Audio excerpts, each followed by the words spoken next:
What does it mean to make your own best work? Back when I was teaching at the college level, I came up with a rubric that I still hold to. I want it to be well made, the skill, the craftsmanship. I want it to be well made.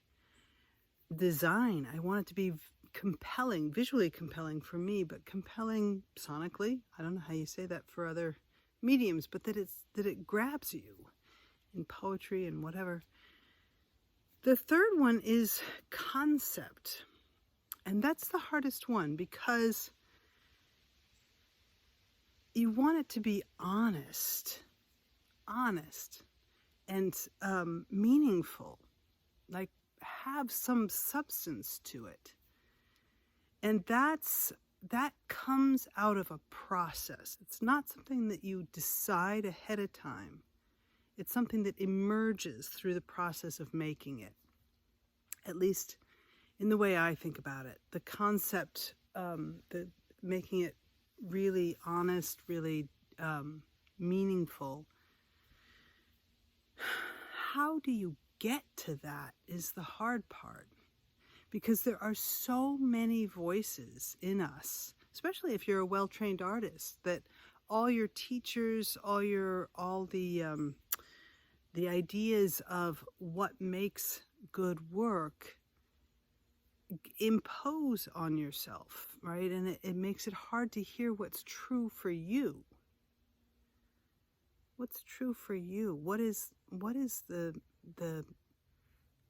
authentic thing that you're trying to say?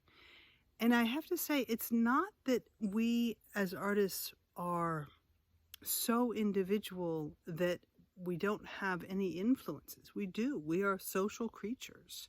We're part of an ecosystem. So all of that is going to be infused in our work.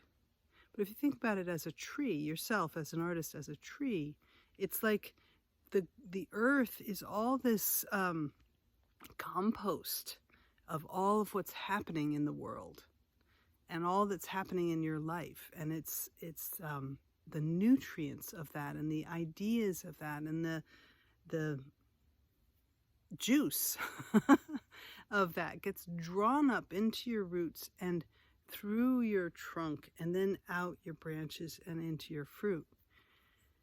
Right? So you have a very particular lens, a very particular way of seeing of what's important, of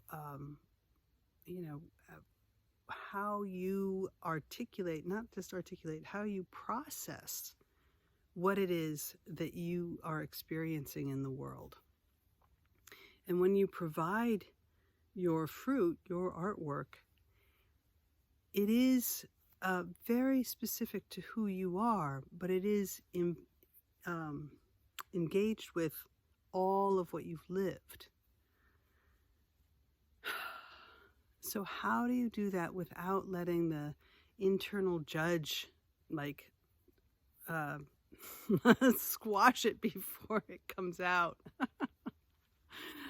I shouldn't laugh. That is so painful. It is so painful to know that you have some utterance, some things you want to be expressing. You know you're an artist, and yet it's so hard to get to it.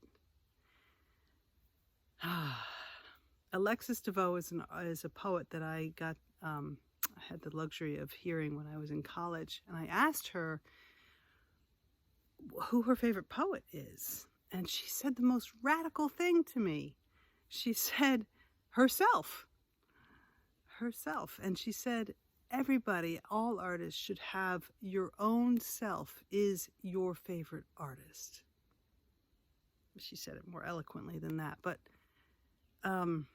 it's always stuck with me. So how do you get to be your own favorite artist? How do you love your work that much?